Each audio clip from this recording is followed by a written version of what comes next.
মাছের ডিম দিয়ে তৈরি হয় একঘেয়ে কিছু রেসিপি আছে, সেগুলো থেকে আলাদা একটু খেতে চাইলে এই মাছের ডিমে বড়াটা ট্রাই করতে পারেন। কি কি লাগছে চলুন দেখে নিই। প্রথমে এখানে নিয়েছি কিছু মাছের ডিম, এরপর আমি এখানে দিয়ে দিচ্ছি কিছু পেঁয়াজ কুচি, একটু বেশি করে পেঁয়াজ কুচি দিলে কিন্তু ভালো।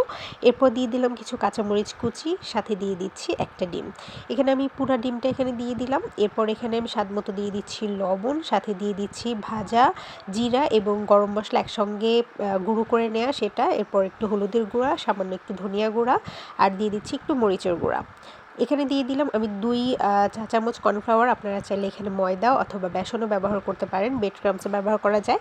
এরপর এখানে দিয়ে দিলাম একটু ধনিয়া পাতা কুচি, আর সবশেষে আদা রসুন বাটা দিয়ে সব কিছু একসাথে খুব ভালো মতো হাত দিয়ে মেখে নিচ্ছি। তো ভালো মতো মাখা হয়ে গেলে এবার আমরা চলে যাচ্ছি এটাকে ভাজার জন্য। তো প্যানের মধ্যে অলরেডি তেল গরম হতে দিয়েছি, আর এখানে আমি একটু চামচ দিয়ে উঠিয়ে উঠিয়ে এভাবে সবগুলো বড়াগুলোকে দিয়ে দিচ্ছি এবং খুব সুন্দরভাবে নেড়েচেড়ে এপিট ওপিট করে ভেজে নিলেই কিন্তু আপনার বড়া রেডি।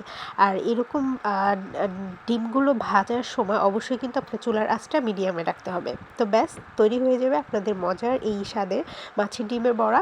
একবার কখনো ট্রাই করে দেখবেন। আর ভিডিও ভালো লাগলে অবশ্যই কিন্তু লাইক, কমেন্ট অ্যান্ড সাবস্ক্রাইব করবেন, শেয়ার করে পাশেই থাকবেন। দেখা হচ্ছে নেক্সট কোনো ভিডিওতে, নেক্সট কোনো রেসিপির সঙ্গে। ততক্ষণ সবাই ভালো থাকবেন, সুস্থ থাকবেন। আল্লাহ হাফেজ।